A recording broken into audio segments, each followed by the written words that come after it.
de jornalismo investigativo e uma apuração aprofundada. Eu mesmo não imaginava que daria tanto trabalho escrever um livro. Exatamente. Então, eu queria, Ramalho, que você começasse o seguinte: quem é o personagem principal do seu livro? O fio condutor da história, o personagem principal é o Adriano Magalhães da Nóbrega. Quem é Adriano?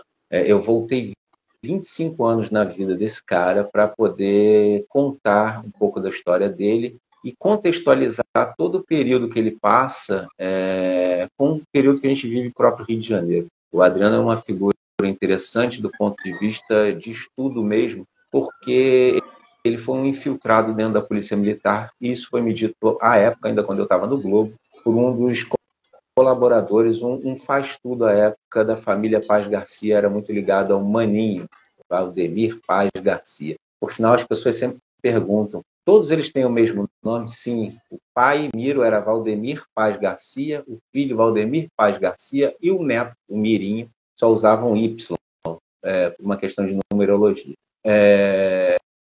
Então, assim, o Adriano, ele foi infiltrado e não foi sozinho. Ele entra para a Escola de Formação de Oficiais da Polícia Militar, a Dom João VI, à época, o nome dela era assim, junto com o João, um amigo dele, João André Martins. Os dois eram adolescentes e frequentavam a Fazenda Garcia e o Aras Modelo.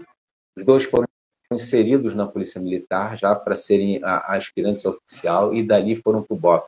Eles eram muito bons e já era um objetivo de treiná-los para que eles foram o Estado, nós, cidadãos do Rio de Janeiro, pagamos, né, pela formação desses dois profissionais que deveriam atuar na área de segurança pública, mas a gente pagou para que eles atuassem, na verdade, para a máfia do jogo, especificamente para essa família. Só que, com o tempo, o Maninho acaba assassinado em 2004, num dos muitos casos de assassinato envolvendo máfia do jogo e que nunca resultam no indiciamento, na condenação dos culpados. Né? No caso do Maninho, até hoje não se sabe. Eu aponto lá, conto toda a história, mas as investigações elas ficam só nas suspeitas, elas não aprofundam. Então eu uso o Adriano como um fio condutor. O Adriano, ele é ambicioso, muito jovem, viu como era aquela vida na fazenda lá, do Maninho, com aqueles carros, muitas mulheres, os filhos com tudo. Então ele queria ter um pouco daquela vida, queria ter aquela vida. Ele entra para a polícia, ele começa a trabalhar com os caras, mas a ambição dele é maior. Com o tempo, ele se torna um mercenário, né? E aí ele passa a atuar para outras famílias também. Depois disso, ele começa a atuar de forma independente e aí cria eu costumo chamar de um consórcio de assassinos. Em 2008, quando o Adriano tenta matar pela primeira vez o Rogério Mesquita, essa fonte da minha época que eu tinha, e foi num atentado ainda em Papucaia, na região serrana do Rio, a polícia já faz uma investigação naquela época, a delegacia de homicídios, e numa busca que é feita na casa do pai do Adriano, eles encontram um caderno de anotação que já tinha ali os caras que eram meio que o núcleo duro do Adriano nessa relação. Ele já citava, tinha o telefone e contato do João, tenente João, do Batoré, que era também um ex-policial, Eugênio, ex-policial militar também, e que acabou virando parte da segurança do Fernandinho Guarabu, que ficou por mais de 15 anos mandando ali no Dendê. E, por sinal, tem uma curiosidade, né? O Guarabu foi o primeiro nessa linha de narco-miliciano, narco-pentecostais, como os pesquisadores hoje chamam, né? Que são esses traficantes que enveredam ou dizem que se convertem à religião, alguma religião neopentecostal, mas, na verdade, eles usam para lavar dinheiro e essa coisa. E o Adriano, o grupo do Adriano já dava proteção a ele naquela época. Então, assim, um adendo aqui, Ramalho. Você está falando uma série de nomes. Quem não é do Rio de Janeiro pode estar um pouco perdido. Mas, para vocês terem uma ideia, para quem não é do Rio de Janeiro, esse livro ele faz um passeio pelas últimas décadas do crime do Rio de Janeiro. Então, crime que mistura milícia, mistura traficante, mistura jogo do bicho, entendeu? Mistura política também. Entendeu? Então, é um passeio pela criminalidade do Rio de Janeiro, muito interessante, tem muitos detalhes. Você fez uma pesquisa profunda. E aí eu queria, não vou dar spoiler do livro todo, evidentemente, o livro está maravilhoso, recomendo ler, sim, tem que ler.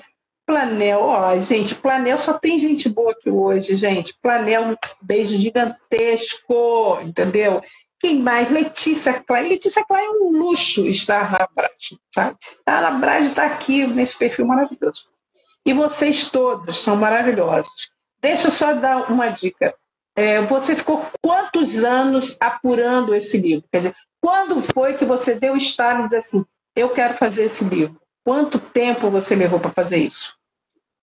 Olha, o estalo de decidir assim, eu vou escrever um livro sobre essa história foi às vésperas do assassinato da Marielle completar um ano. Foi quando eu recebi de uma fonte do MP 2 pendrives com tudo quanto era informação referente a investigações passadas do Adriano, inquéritos policiais, e que não tinham ido a lugar nenhum, pelos motivos que a gente já sabe, ou omissão, negligência ou conivência de parte, né, de policiais corrompidos. E sempre que eu falo isso, eu gosto de frisar que isso não é uma generalização, por favor, tá? Existem muito bons policiais, existem muito bons profissionais em todas as áreas e, óbvio, também existem os maus profissionais em todas as áreas. Então, eu comecei a decisão de escrever um livro foi em 2019. Só que o personagem Adriano, eu já tinha esbarrado com ele pessoalmente, na verdade, na minha história profissional, em 2012, quando eu estava na época no jornal o Globo. E a gente falou aqui rapidinho, num dos nossos testes, eu estava fazendo uma série de reportagens sobre a relação de famílias do jogo do bicho do Rio de Janeiro com grupos transnacionais da Rússia e de Israel. Eles operavam juntos para lavagem de dinheiro e para contrabando de equipamentos eletrônicos para o Brasil, para que são utilizados nessas maquininhas, né, de jogos. E nessa época eu fiquei sabendo, o delegado Lauston Galeano, que era corregedor da Polícia Civil do Rio de Janeiro, me ligou, queria falar comigo urgente, com pressa. Eu fui lá à delegacia dele e aí ele me apresentou um disque de denúncia que ele havia recebido. O disque de denúncia, geralmente, quando uma pessoa faz uma denúncia por disque de denúncia, aquela informação ela é classificada por letrinhas que mostram a importância daquilo ali, o quanto eles dão realmente importância àquela informação. Uma informação AA é uma informação muito próxima do que é real, há um risco iminente ali. E essa denúncia tinha essa classificação. Na época dizia que havia acontecido uma reunião em Angra, na casa do Luizinho Drummond à época, e que estava nessa reunião o Adriano e o Ailton Scafura, filho do Piruinha. Curiosidade, nesse período dessa reunião, os 3 estavam foragidos. O Scafura, por conta da Operação Black Ops da Polícia Federal, que foi essa operação que pegou essa relação com grupos internacionais, e tinha acontecido uma operação chamada Dedo de Deus, que era da Corregedoria da Polícia Civil, que tinha sido capitaneada por esse delegado, o Glaudston. E entre os foragidos estava o próprio Luizinho e o Adriano. Então, eles estavam todos foragidos, mas estavam reunidos na beira da praia, numa bela casa, 3 andares. E uma curiosidade, a casa do Luizinho Drummond era pintada nas cores da Imperatriz Leopoldinense, verde e branco. E eu constatei verdade isso porque a partir desse episódio, o jornal foi avisado na época, o Ascânio Seleme era o diretor de redação, e ele me tirou. Eu fiquei fora do Rio por quase 3 meses. E nesse período eu decidi iniciar uma apuração, mas não para escrever um livro. Eu não pensava em 2012 escrever um livro sobre Adriano. Era mais para me garantir mesmo. Eu queria saber por onde ele andava, quem era esse cara, porque naquela época eu via falar alguma coisa, mas não muito. E para minha surpresa, naquela época, a gente telefonou, o Ascânio fez uma ligação do jornal o Globo para o então secretário de Segurança, José Mariano Beltrame, e aí fizemos uma conversa, né, aquela telefone, não era tele ainda, era só uma audioconferência, a gente falava e ele escutava a gente. E ele já sabia de quem se tratava o Adriano, né? O José Mariano Beltrame veio da Polícia Federal, então ele já sabia quem era o Adriano da Nóbrega. E ele falou: olha, você quer que a gente bote a polícia para fazer sua segurança? Eu falei: não, quero não. Aí a gente decidiu que eu ficaria fora do Rio. A gente criou, e aí vamos falar sobre isso aí, da própria maneira como a gente criou mecanismos, tipo um protocolo, que não existia exatamente, a gente criou alguns mecanismos para que eu me garantisse e que garantisse a segurança e que eu pudesse falar todo dia com alguém no Globo. Na época, o Ascani colocou o Jorge Antônio Barros, Jorginho, para fazer esse monitoramento. Então, eu tinha que diariamente falar com ele, pelo menos de manhã, de tarde, à noite, mandar mensagem. Lembrando que, apesar de um curto período, a gente está falando de pouco mais de 10 anos, 12 anos, os celulares não eram o que são hoje, né? Um computador. Então, era assim, era meio lento, era um processo meio complexo. Não era tão simples. Mas a gente criou esse protocolo. Então, eu mandava mensagem de manhã, por SMS, ou ligava, e aí ligava de algum lugar, ficava com o telefone desligado, por uma questão de segurança. Angel? Oi, agora eu estou ouvindo. Gente, hoje a live é com emoção, gente, o tempo todo. O som vai e volta, a imagem vai e volta, mas não interessa, nós vamos continuar. Até porque está rolando várias operações também policiais, sei lá, mil coisas. Já ouviram? Carlos Alexandre de... Olha só, Carlos Alexandre de Parintins, Sérgio. Só você. Com meu amigo só você para trazer o Carlos Alexandre de Parintins, porque eu só vou te dizer uma coisa, Carlos. Garantido, é só isso que eu tenho a te dizer, tá? Então, nem adianta. Eu sei que você vai dizer que é caprichoso, mas não sei. Há controvérsias, tá? Amália, você então está falando aqui quanto te deu o estalo de fazer esse livro e algumas medidas de segurança que foram tomadas na época, porque não existia um protocolo de segurança, como também tem muitos outros veículos que não, infelizmente, não fazem protocolos de segurança. E isso é muito importante, né? Você, em algum momento, você se sentiu ameaçado e fez uma autocensura para parar de apurar? E depois, que medidas você tomou para continuar a apuração? Porque a gente está falando de 2012. Nesse intervalo, o que você fez? Olha, nesse período que eu fiquei afastado, que foram quase 3 meses,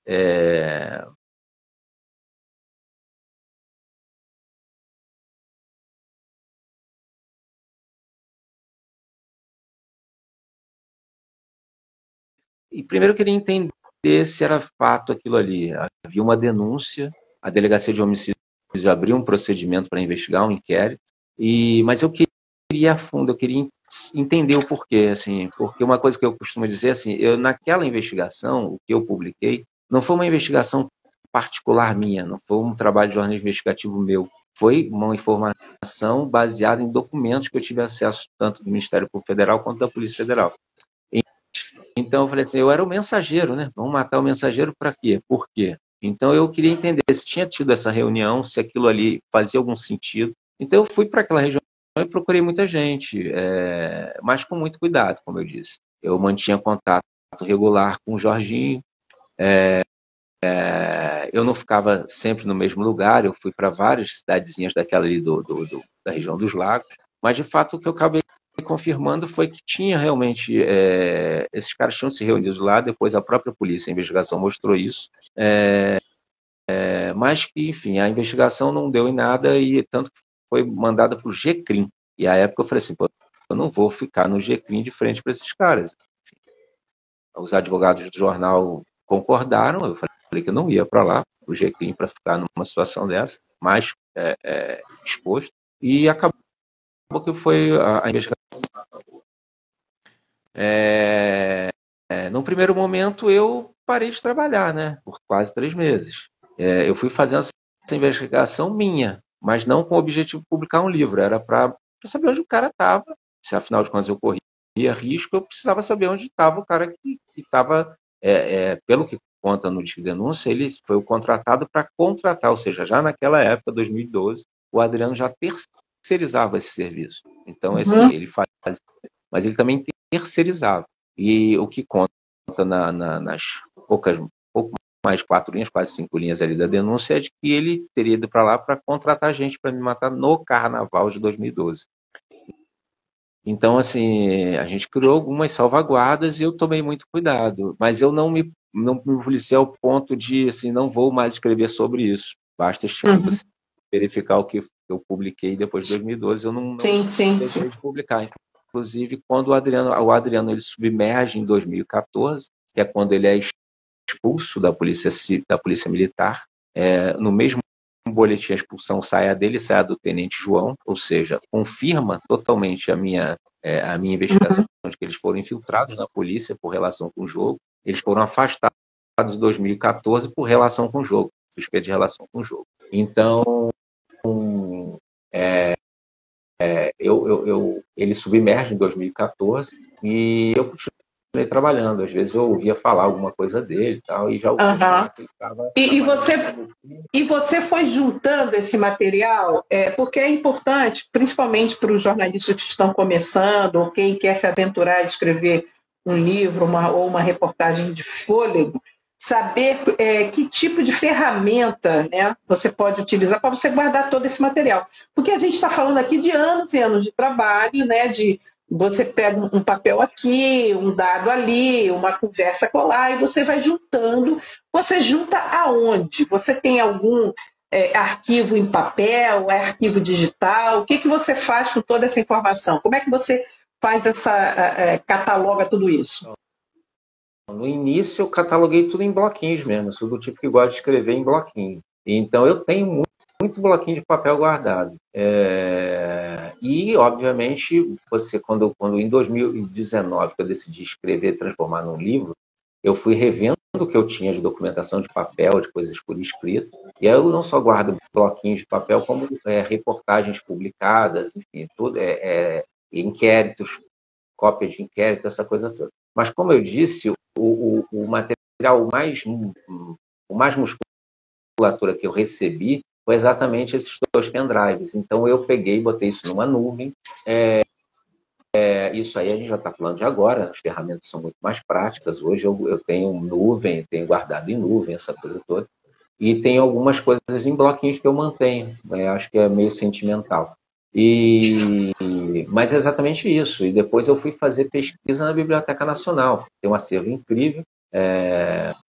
Os jornais hoje, tirando o Globo e a Globo em si, tem um acervo incrível, fantástico. Jornais como o Dia tem um acervo muito complicado de você conseguir ter acesso. Jornais menores ainda mais ainda. Então, a Biblioteca Nacional, eu passava dias dentro da Biblioteca Nacional vendo ali, olha, nesse período aconteceu isso, isso, isso. Então, eu pegava ali todo o material daquele período ali que foi publicado no Dia, e do JB, no Globo e em outros jornais, para pegar e pensar coisinhas, porque um publica uma coisa que o outro não publica, e aí eu ia atrás daquela informação para detalhar mais essas informações. Mas quando você estava dias e dias enfornado lá na biblioteca, você ainda estava trabalhando na mídia tradicional ou você já tinha saído e estava freelando? Estava freelance. Não. Na mídia tradicional, no modelo que a gente trabalhou em redação, que eu passei mais de 20 anos da minha vida trabalhando, era inviável fazer. Porque a gente entrava na redação e não tinha hora para sair, né? Você entrava, sabia a hora que você ia entrar, mas não sabia a hora que ia sair. Então, não dava tempo de fazer isso. Você fazia matérias de mais fôlego naqueles períodos em que tinham interesse de colocar matérias para concorrer a prêmios. Né? Uhum. Você sabe porque você era uma das que andava com um caderninho no Globo lá, anotando tudo. Não, eu também sou a louca do papel. Então. Todos nós somos os loucos do papel. E olha só, a Daniela Prazeres, a advocacia, está dizendo o seguinte: os caderninhos de anotação são excelentes provas. Então, guarde seus caderninhos. Estou olhando aqui, não, eu tenho guardado. Muito cuidado, todos eles. Mas aí, só para poder a gente montar aqui o quebra-cabeça, você recebeu o pendrive, tinha bastante material, você tem o material físico, que são os caderninhos, você tem o material digital que está guardado, e aí você ia organizando também em entrevistas com pessoas soltas, assim, você ia conversando com um e com o outro. Assim, algumas pessoas que eu tinha ouvido naquela época tem uma curiosidade, né? Assim, quando em 2019 eu decidi escrever o livro, 2 dos personagens, na verdade 2 não, vários, né? O Rogério Mesquita, que era uma grande fonte, tinha sido assassinado, inclusive o Adriano suspeito de participação nesse assassinato. O Luizinho Drummond tinha morrido com problema cardíaco, se eu não me engano. O Ailton foi assassinado numa cena de filme no Hotel Transamérica da Barra da Tijuca. Cena de filme, os caras subiram um hotel, o cara estava lá, não me lembro agora o andar, mas muito no alto, numa suíte que era dele, porque eles tinham participação nesse hotel, participação proprietária. A porta da suíte dele era uma porta blindada. Você vê a imagem que tem, que esse vídeo, até na internet você encontra ele. Os caras na porta, dando tiro de fuzil na porta, e ele estava lá dentro, tentando se esconder. Ele corre para o banheiro, junto com a namorada na época, que era uma policial militar, e eles acabam mortos. O último a morrer foi o Adriano, em 2020, né? Aquele cerco policial também muito controverso. Sim. Mas para montar esse quebra-cabeça, Ramalho, é muito difícil, né? Você tem que falar com muitas pessoas, analisar muito material, né? Você foi uma das primeiras a ler o material quando eu terminei. É verdade. Eu mandei pedir a sua orientação ali. E assim, isso é um privilégio. Eu recomendo, tem que ler, porque é muito, muito bom e dá realmente a ideia. Eu fiquei muito espantada com uma parte que eu também não vou dizer para vocês, senão vai ser muito spoiler para vocês, mas como é que é a construção desse personagem, Adriano, que é muito, muito interessante. Mas olha só, deixa eu pegar aqui carona, Ramalho. O Ailton fez a seguinte pergunta, que é o que a gente está falando aqui desde o início, né? Quais são os desafios do jornalista investigativo no Rio de Janeiro? Gente, olha, precisaríamos de 10 lives para a gente falar sobre isso. E não é só no Rio, não. Jornalismo investigativo no Brasil, vamos dizer assim. Se você for analisar que no Rio de Janeiro, eixo Rio, São Paulo, Brasília, você tem estrutura de veículos, né? Até veículos tradicionais e os veículos novos hoje, com plataformas digitais, você tem desertos, por exemplo, na região do Amazonas, que a gente foi para lá, inclusive, no programa Tim Lopes, no caso do Dom e do Bruno, que foram assassinados ali no Vale do Javari. E eu conversei com jornalistas lá, eles falavam da dificuldade. Você não tem, primeiro, estrutura, né? E a estrutura física dessa que a gente está falando agora, assim, eu trabalho com computador, com rede, com essa coisa toda lá, eles têm uma dificuldade imensa, básica, já desse contato, dessa coisa da internet funcionando com qualidade, você ter nuvem para guardar material. Exato. Então, assim, são muitos os problemas. Eu acho que a gente tem, inclusive, e aí vai uma dica para o investidor que estiver interessado nisso, existe, eu percebo isso, eu acho que não sou o único, existe um déficit, uma necessidade por parte de quem lê gosta de se manter informado com qualidade, de ter lugares em que você tenha isso, reportagem. Hoje você tem uma coisa imensa de opinião. Onde você liga, tem gente dando a sua opinião. Sabe, a opinião todo mundo tem a sua. Quem quer ver uma reportagem sobre determinado tema, quer alguma coisa realmente aprofundada. Exato. E uma reportagem investigativa de qualidade dá trabalho. Vocês podem ver o que ele está falando até agora. Ele está falando de investimento de tempo para ler material em biblioteca, para pegar o material e destrinchar e começar a catalogar, de ouvir pessoas, de você selecionar os dados, de você usa o WhatsApp para falar com as suas fontes ou usa outro aplicativo? Olha, eu uso o WhatsApp também, mas eu uso o Signal, que é mais seguro. Não que eu esteja fazendo propaganda, não, tá? Mas isso eu escutei de profissionais de fora, eu faço muito trabalho. E eles preferem tratar pelo Signal. Já usei Telegram, não uso mais. Acho que nem eu, nem o Sérgio Moro.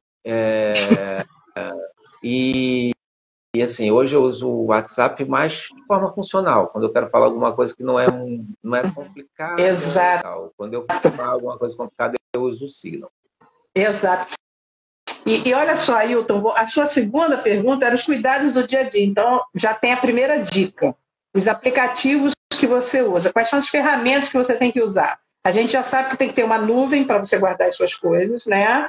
Mas a gente também já sabe que a Daniela falou que papel, bloquinho é uma boa prova, então você guarda o papel também, mas o Signal é um meio de comunicação. Mas você tem algum outro tipo de cuidado? Por exemplo, as suas redes sociais, elas são abertas ou fechadas? Olha, eu deixo o Instagram aberto. O que eu faço é o seguinte, quando entra esse pessoal meio nervosinho, falando besteira, eu ignoro. Eu, sabe, não gosto de perder tempo discutindo, não, batendo, não, deixo pra lá. Mas eu deixo aberto algumas dessas redes. Sim, Instagram eu deixo aberto, tem pouco seguidor também. No antigo Twitter e praticamente as duas que eu uso mais hoje em dia. Não tem TikTok, não tenho muita paciência com. Não tem paciência, não tem coluna, né? Vamos combinar que precisa de alguma coluna. Tomar muito Dorflex para você entrar no TikTok, hein? Tem que dançar também, não leva muito jeito. Tem condição. Olha só, Ramalho, olha uma dica. O Ailton, ele está dizendo aqui, ele é repórter em Roraima. Ailton, prazer enorme você estar aqui nessa.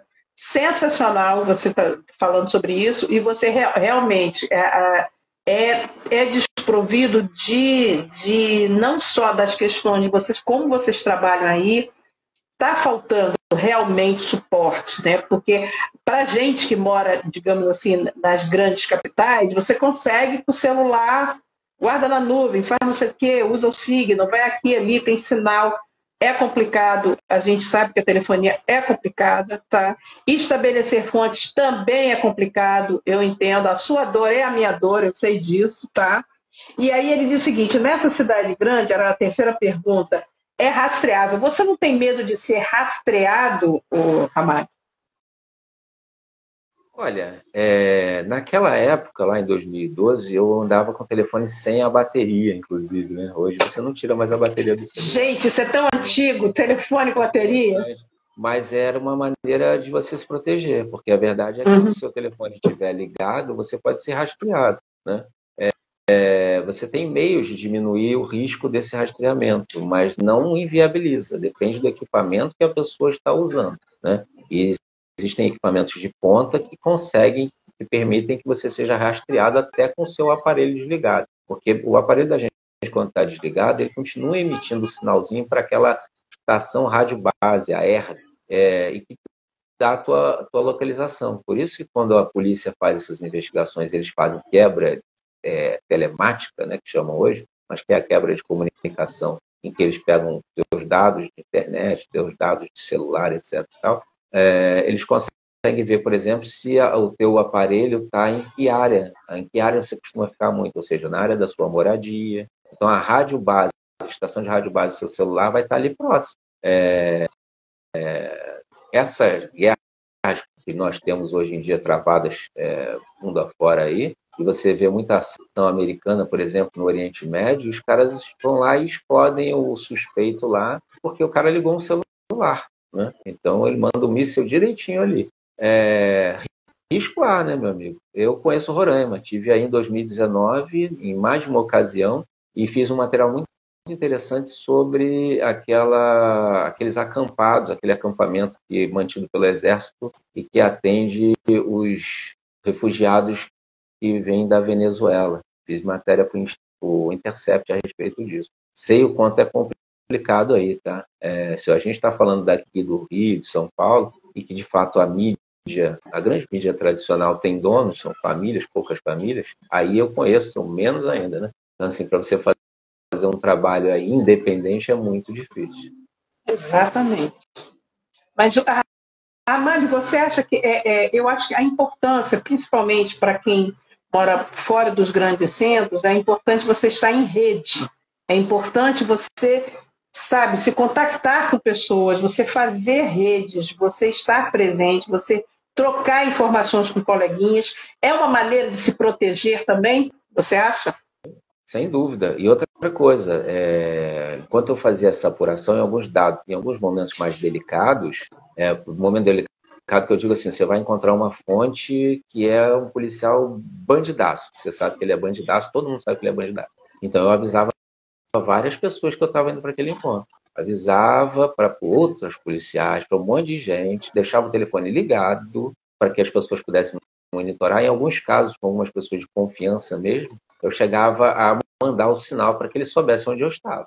Isso é Sim, possível de sim. fazer, né? Então, assim, são mecanismos de segurança que você tem que aprender a usar e é fundamental você ter essas salvaguardas, né? Porque você vai para uma reunião dessa, um encontro desse, e uma coisa, eu sempre joguei muito aberto em todas as minhas fontes. Eu sempre falei, olha, eu estou apurando isso, isso, isso. Não vim aqui denunciar você, porque as pessoas sabem que você é bandido, todo mundo sabe. Se alguém quisesse fazer alguma coisa, eu vim aqui saber desses detalhes sobre isso. E é muito interessante. Você consegue... As pessoas meio que se desligam daquilo. Elas começam a falar coisas que eu não esperava. O Rogério Mesquita virou uma fonte minha, assim. Eu tinha feito uma série de reportagens já, de bicho lá atrás, na época do dia ainda. E aí um policial, que era uma fonte minha, falou, olha, tem uma pessoa querendo te conhecer, posso arrumar um almoço pra gente? Aí eu sempre fugi desses lances de almoço, né? Falei, Se dá almoço, nem me chame, porque eu não aceito almoço, por favor. Eu falo assim, vamos tomar um café, é mais fácil, né? Porque é mais fácil de correr também, né? Dia a dia. Não, você já pensou, você está no meio do almoço, a sobremesa ainda nem chegou, para um taurino como eu, entendeu? O taurino não tem a sobremesa, vai ficar complicado. Então é melhor nem almoçar, toma um café que é mais fácil. E sempre em lugar público com muita gente, tá? Sim, sim. Então, olha só, já tem uma outra dica aí, tá? Então, a gente está falando, a gente já falou do signo, a gente já falou de como armazenar o material, a gente já falou de comportamento, como tratar com as fontes e também a questão de você aceitar ou não o cafezinho, né? Como é que você aceita o cafezinho? Porque você tem que aceitar o cafezinho e você tem que voltar vivo, né? Já tem isso, né? Então, eu acho que é complicado. São várias atitudes que você tem que tomar. Então, quem está começando na profissão agora não pode achar, porque às vezes eu falo com meus alunos, o cinema e a novela mostram um jornalista que não é a vida real, entendeu? Mostram outro tipo de jornalista que não é a vida real. E na vida real, é como o Ramalho está falando, é muita relação. Ele ficou anos apurando o material, não é isso? Exatamente, muito tempo. No momento que eu decidi escrever o livro, eu ainda voltei a rever muito material. Porque aquilo também, como eu falei do bloquinho, o bloquinho apaga, né? Também fica meio apagadinho. Então eu tinha Sim. Mas é verdade. Um método assim, meio eu boto a coisa com data e boto alguns pontos. Isso eu tenho uma boa memória. Eu gosto de guardar isso, essa coisa de memória também. Lembro do meu pai falando sempre, ó, não usa tabuada, não usa calculadora, não. Aprende a fazer as contas de cabeça, porque você vai guardar isso. E é mais ou menos a mesma coisa, assim, com essa coisa de ideia. Eu costumo agendar muito o que eu vou fazer, por exemplo, vai ter amanhã uma live tal hora, eu não boto no papel, eu guardo na cabeça. É para o teu cérebro ficar funcionando bem, tá sempre fazendo exercício do cérebro, né? Então, assim, fui fazendo essas coisas e revi muita coisa, eu descartei muita coisa durante a apuração, porque eu falei assim, isso aqui não está muito legal, não está muito claro. Tentava ouvir as pessoas, mas como eu disse, muita gente tem um trecho do livro que eu coloco que muitos dos personagens aqui já estão mortos. E principalmente no caso do Adriano, né, que embora ele esteja morto, ele ainda assombra muita gente por aí. Né? Exatamente. Foi um arquivo, né, que se apagou. O Ramalho, a Daniela insiste em dizer o seguinte, você pode escanear os seus bloquinhos. Ela não quer ver bloquinho na sua casa. Eu acho que ela está preocupada com as traças, os cupins. Entendeu? Ela disse que você pode escanear o bloquinho e deixar na nuvem, né? Além de você ter todas aquelas dúvidas. Eu já fiz isso com parte, sim. Na verdade, o que eu fiz? Depois que você vai elaborando, eu vou fazendo meio relatório. Quando eu decidi, e aí eu fui dividindo ali, é uma coisa complicada, eu nunca tinha escrito um livro. Reportagens de fôlego, eu fui usando isso como base. Então, o que eu fiz? Eu fui dividindo primeiro na minha cabeça como seriam os capítulos, né? Então, eu quero usar isso para esse capítulo tal, esse capítulo assim, assim. E aí eu já fazia no meu computador mesmo, eu já separava ali e já separava o material para cada capítulo. Até porque, se vocês vão ver o livro, ele tem notas, e notas com documento, com processo, com tudo isso, né? Todos os números de investigação, números de processo, coisas de entrevista. é tudo detalhadinho. Então, assim, é um livro-reportagem, de fato, né? Então, esses cuidados a gente tem que ter. Uhum. Uhum. Só para que a Thaís lavou, gente, audiência em Fortaleza. Aí é muito luxo. Ramalho, só você mesmo, entendeu? Muito luxo.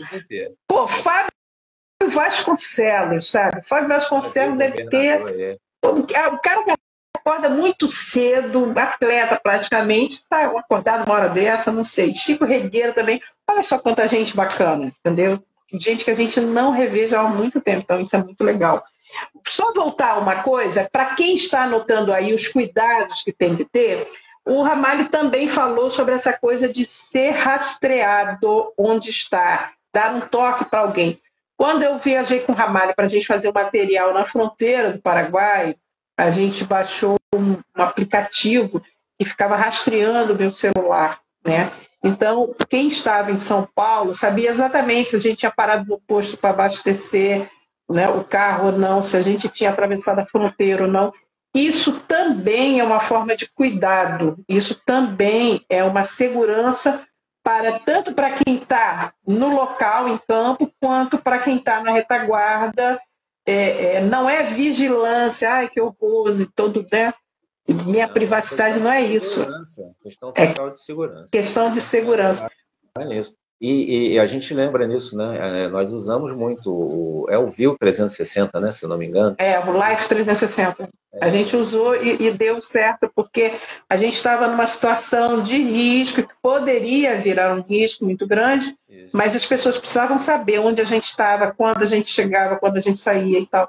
Então, ficou mais uma dica. A gente já atravessava a fronteira ali várias vezes no dia ali, conta do assassinato do Léo Veras. Do Léo Veras. Exatamente. Aí, depois, quando eu fui lá para Amazonas, né, para aquela região ali, a gente teve um problema.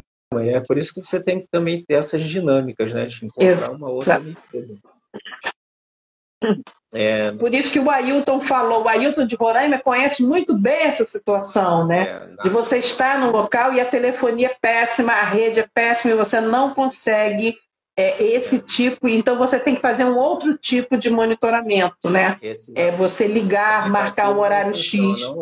E aí você faz exatamente isso, era o que a gente fazia lá no Amazonas, né? Eu falava, estou indo para tal lugar agora, quando eu voltar eu mando mensagem. E aí eu tinha que voltar para o hotel, e lá era o único lugar que tinha uma internetzinha mediana, e aí alertava para que as pessoas não ficassem aqui apavoradas, né? Na Brás, vocês, enfim. Então, mas esses mecanismos, embora muita gente ache que você está perdendo a sua liberdade, nesse caso é uma garantia para a sua vida, né? Exato. Se eu ficar sem fazer contato por tantas horas, as pessoas já podem acionar e mostrar pelo menos naquele período ali onde você estava. Então, isso já facilita muito a busca, né? Agora, Ramalho, qual é o conselho? Dá alguns conselhos para quem quer começar uma matéria investigativa de profundidade, de grande fôlego, ou mesmo já tem um assunto muito bem apurado e quer transformar em livro. Quais são alguns conselhos que você pode dar para essas pessoas? Se organizar, tem que ter disciplina, não adianta. Eu fui descobrindo isso, eu não sou das pessoas mais disciplinadas, mas eu fui descobrindo isso ao longo do período em que eu tinha que escrever o livro e trabalhar em outras coisas, porque escrever livro é muito bacana, mas não dá dinheiro para o autor, dá muito pouco. Mas era uma coisa que eu queria, sempre foi um desejo meu ser escritor. Eu entrei no jornalismo pensando em ser escritor um dia. E eu acho que vale, para mim, eu não me arrependo absolutamente de nada. Então, assim, ser organizado, ter foco. Quando você definir e fazer um tema, vai aprofundando esse tema, aprofunde muito esse tema, porque muito do que a gente apura é jogado fora, tá? Então, assim, eu escrevi um livro que tem 232 páginas e enquanto eu estava mostrando para alguns editores, alguns falavam assim, não pode passar muito de 200 não. Então, assim, aí eu já tinha que cortar, começa a cortar aqui, começa a cortar ali. Você começa a editar. Tem uma alegria muito grande desse livro ser o primeiro, porque, assim, tudo nele partiu do meu trabalho. O nome, chegaram a me perguntar assim, mas tem certeza esse nome? Esse nome não é muito bom, decaído e tal. E eu fui insistindo, não, o nome é esse, eu quero esse nome, já estava registrado. Um outro detalhe, quando eu comecei a realmente transformar em livro, ou seja, você faz aquele que chama de esqueleto, que é você dar um nome, e aí você começa a dividir ali em capítulos, você faz o esqueleto ali, capítulos para você contar aquela história e para não ficar repetitivo, você vai de um lado ao outro e tal. Quando eu estava com isso definido, eu fiz o registro na Biblioteca Nacional, né? Registro de propriedade intelectual, para você não correr nenhum risco, né? E assim foi. Comecei a guardar material, comecei a escrever, voltei e apaguei, já apaguei muitas páginas, tá? Então, assim, trabalho de formiguinha, trabalho sem pressa, sem você achar que você vai fazer, no dia seguinte o livro vai estar vendido. Não é assim. São muitas etapas, você tem que passar por todas essas etapas com tranquilidade e com foco. É aquilo ali que você quer. Eu mesmo poderia ter trocado o nome do livro. E aí? Porque a editora, não vou ficar citando o nome, mas eu acho que esse nome não é bom. Então tá bom, mas o livro é meu, eu vou fazer do jeito que eu estou querendo fazer. E aí foi. E eu não me arrependo, não. Eu acho que está indo bem e eu acho que o resultado vai ser bem legal. Bom, só para registrar o seguinte, Marcos Tristão está aqui. Uma delícia trabalhar com o Marcos Tristão, nosso amigo de séculos. Ele é um excelente fotógrafo. É maravilhoso trabalhar com ele, viajar com ele trabalhando. Então, olha só, para quem não chegou, quem chegou agora, o Fábio dizendo parabéns pela live, assunto mais do que relevante para o Brasil atual e o trabalho da imprensa especial. Para quem quer se dedicar à investigação, o livro do Ramalho também é essencial. Claro que é essencial, mestre, doutor, Fábio, maravilhoso. Olha só, para quem chegou agora... Quarta-feira, hein, governador? Já está lá, eu quero ver fotos disso. Olha só, para quem chegou agora e não anotou, ele falou que tem, primeira coisa, ter disciplina. Quer fazer um livro? Quer fazer uma reportagem? Porque todas essas dicas aqui servem para reportagem de fôlego, tá? Tem que ter disciplina, organização, foco, tem que aprofundar o tema, você tem que descascar aquele tema de ponta a ponta, você tem que ter o especialista naquele tema, tá? Tem que saber também que às vezes você tem que jogar fora uma parte, né? Porque tem que editar, aí vem o sofrimento, mas sim, tem que cortar algumas coisas, tá? Se você gosta de um nome, você tem um título bom, vai lá e segue com ele, porque, sabe, é o teu trabalho, é a tua obra, né? E principalmente essa dica de ouro, registra tudo, registra na Biblioteca Nacional, porque uma boa ideia sua só vai ser sua se você registrar. Senão, pauta igual passarinho, tá voando, quem pegar é o dono, tá? Ele também falou aqui os cuidados com as fontes, como se comportar conversando com as fontes, também as dicas de segurança de armazenamento de material, dicas também de como você contactar as fontes, quais são as ferramentas que você utiliza. Trabalhar em rede, sim, as pessoas precisam se comunicar, as pessoas precisam saber uma das outras. Ailton, nem te conheço, mas já agarramos amizade, fica ligado na Brage, sabe? Vamos trocar informações, a gente precisa conhecer todo mundo que está trabalhando fora do grande eixo, né? E eu adoro viajar para cima e para baixo, eu quero sim conhecer todo mundo. Agora, uma pergunta que não quer calar. Você já recebeu algum recado de algum familiar de pessoas que estão citadas no livro? Não, até agora não. Mas se a gente pode levar em consideração que ele começou a chegar nas plataformas no dia 5 desse mês, né? Esse mês, de janeiro, chega quarta-feira, dia 31, já aconteceu tanta coisa nesse mês, né? Uhum. Mas não recebi, não. E você nem recebeu... Também, pois é, assim, mas você não recebeu... Ramalho, desculpa te interromper, você não recebeu nenhuma ameaça nem de políticos? Não, nada. O que aconteceu naquela época, em 2012, foi esse relato que foi recebido pelo Disque de Denúncia, que falava dessa reunião. Eu fui fazer uma investigação paralela, a DH fez uma investigação, mas não recebi depois nenhum tipo de ameaça.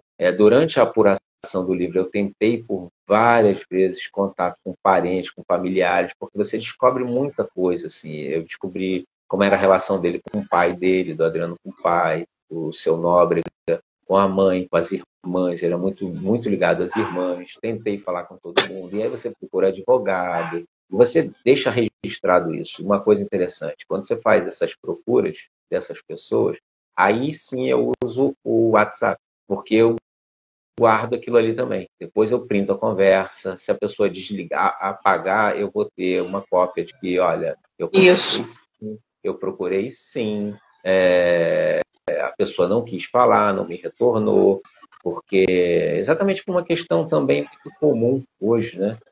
São os processos judiciais, né? A censura via justiça, né? Muita gente está vendo reportagens sendo censuradas, quando são publicadas, são retiradas do ar.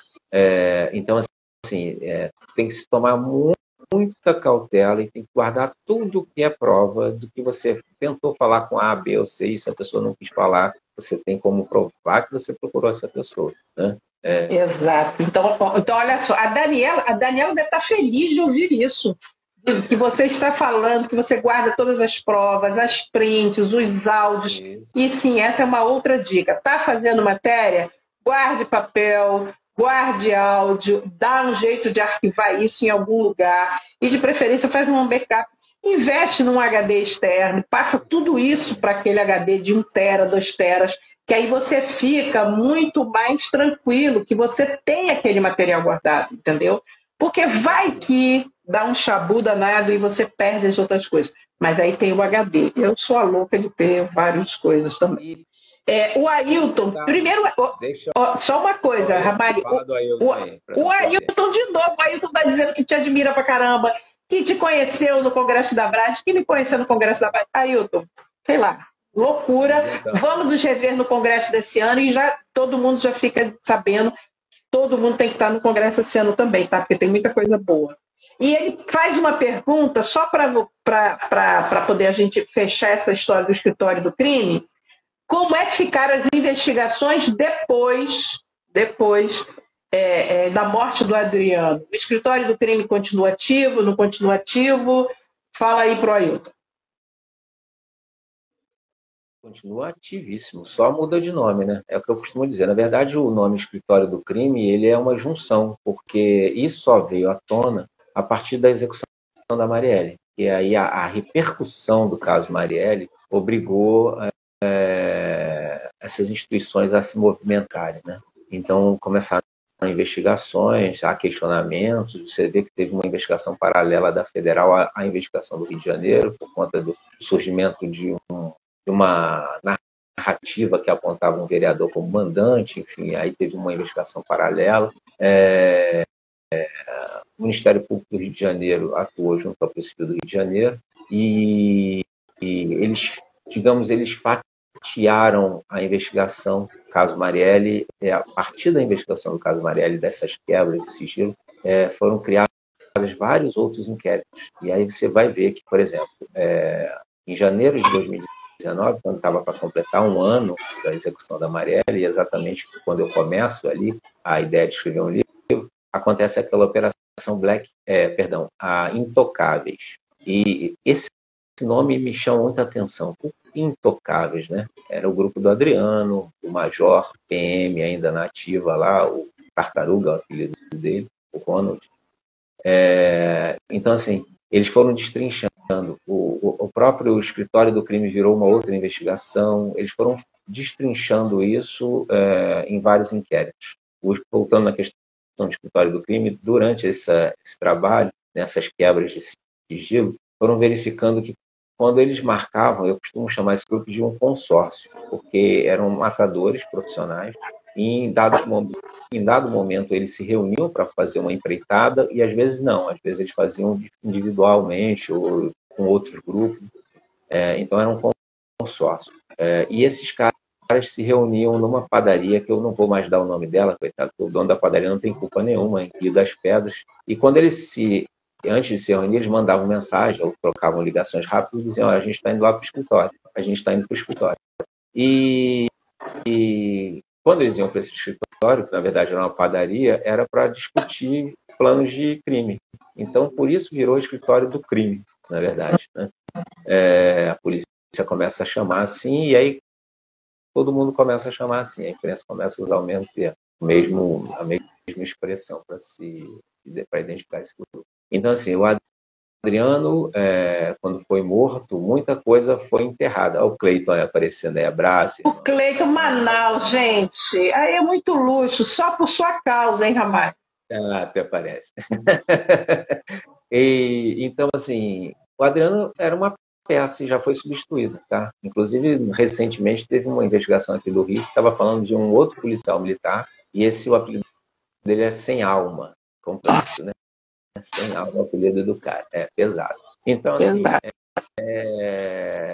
a gente tem uma estrutura que necessita desses caras, né? Necessita do cara para apertar o gatilho para fazer o trabalho sujo. A questão e eles vão e vai sendo substituído, né? Facilmente. Né? São peças numa engrenagem, né? Essa engrenagem não deixa de funcionar em momento algum, a engrenagem mesmo. É por isso que eu falo que muito, muito importante que a gente precisava ver, e aí, como jornalista, a gente precisa cobrar mais. A gente está em 2024. A gente tem ferramentas digitais sensacionais. Não é para usar programa espião só para espionar adversário político, né? Você pode fazer muita coisa séria. Por exemplo, fala-se tanto, a gente escuta aí desde lá atrás, do FBI, essa coisa do follow the money, a gente escuta o tempo inteiro isso, e a gente não vê nenhuma investigação seguindo o dinheiro, né? O dinheiro do Adriano. O Adriano amealhou tanta grana que quando ele morreu, rolou uma guerra aí pelo espólio dele até hoje, entendeu? Então, assim, e cadê esse dinheiro? O Rony Lessa, que é citado no caso da Marielle, que foi denunciado como um assassino, era um policial militar, sargento reformado, porque perdeu uma perna numa explosão até hoje não explicada dentro do carro dele. Não se sabe se foi um atentado ou se ele manuseou errado o explosivo. Um cara que ganhava menos de 6 mil reais morava numa casa na beira da praia do lado do deputado federal que virou presidente da República, do lado do filho que é vereador. Então, assim, como ele tem dinheiro para isso? Como é que não se rastreou o básico dessa movimentação financeira, né? Quem já não fez matéria, eu já fiz na época do Globo, a gente ia para frente de batalhão e ia ver os carros de policiais. O cara é soldado, é cabo e tem um carro de 200, 300 mil reais. Pelo amor de Deus, né? Então, assim, falta fazer investigação técnica, direita, com equipamento técnico, com provas técnicas e robustas, para você não ficar nessa coisa. Eu fico vendo aí, é uma comemoração que teve uma delação. Gente, delação é a informação que uma pessoa dá dependendo dos interesses dela. Aquilo não pode ser a única prova de absolutamente nada. Aquilo ali pode servir, é como eu escrevi um livro. Muita gente falou um monte de coisa para mim, eu ia atrás da prova técnica, documento, processo. Tem processo? Cadê o número do processo? Vai lá. Eu fiz 2 pedidos de desengavetamento de processo, que é complicado, custa dinheiro, sabe? Não é fácil. O processo, por exemplo, que antes do ser sistematizado, digitalizado, você tem que buscar lá dentro do Tribunal de Justiça, tem que fazer solicitação, o juiz tem que autorizar, você tem que ter acesso a pagar. É complicado, não é nada fácil. E assim... Exato. Porque quem vai close não vê o corre, né, que foi para fazer. Não só fazer o livro, como fazer uma reportagem investigativa. Ele está falando aqui de uma coisa muito séria, que você tem várias informações, mas você tem que checar e cruzar os dados, porque muita coisa pode ser o que a gente chama assim, enfiou um bacalhau no meio da história. Ou seja, jogou uma informação para tentar passar uma informação falsa, e aí quando você vai e cruza os dados, você percebe que aquela informação não é boa e você retira da sua apuração. Matéria boa dá trabalho. Ou você coloca esse contraditório, né? É interessante. Você tem que apurar, cruzar todos os dados, você tem que ter consciência do material que você tem, entendeu? Você não pode chegar e dizer assim, mas eu não sabia, alguém mexeu. Ninguém pode mexer no seu texto sem que você saiba a alteração que está sendo feita. Mexer no texto e editar faz parte do jogo dentro de uma redação. Mas você tem que saber o que está sendo mexido ali, para você não, de repente, não sabe, a vítima virar criminoso. Já aconteceu isso no passado, então eu espero que não se repita.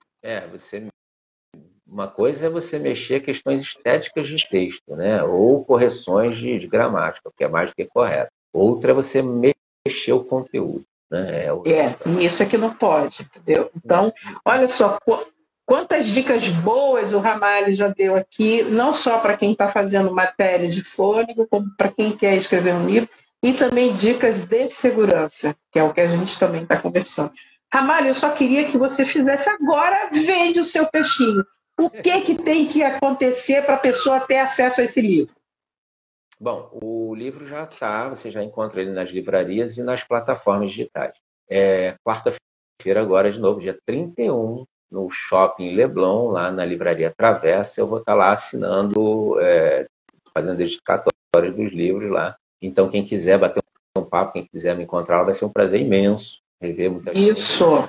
Gente, vai lá, pergunta a ele, pega ele no canto, faz 1000 perguntas que você não conseguiu fazer hoje aqui, entendeu? E explora mesmo. Ele é um jornalista. Isso, faz tudo. Dá um oi sumida, mas vai atrás dele para poder lhe dar dicas, sim. A Ana Lúcia entrando aqui, mandando 1000 beijos, mestre. 1000 beijos também, Ana Lúcia. Prazer. Olha, gente, olha só. Pô, gente, aí acabou. Isso aqui já foi uma loucura, essa live. Olha só, a live está chegando ao fim. A gente ficou aqui conversando mais de uma hora. Uma outra dica, gente. Vocês querem mais informações sobre dicas de segurança?